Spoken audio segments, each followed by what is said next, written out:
How to change password of an FTP account in cPanel.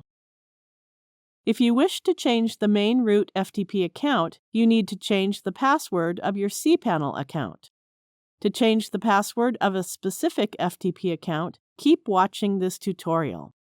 Log into your cPanel account and you will be on this page.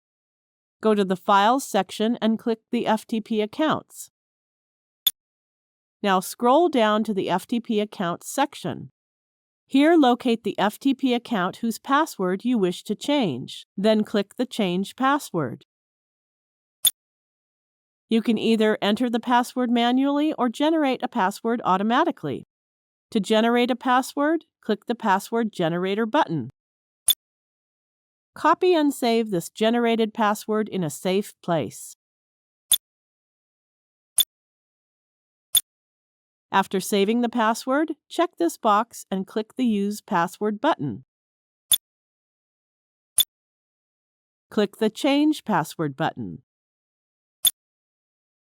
Now you can access your FTP user account with your new password. Thank you for watching.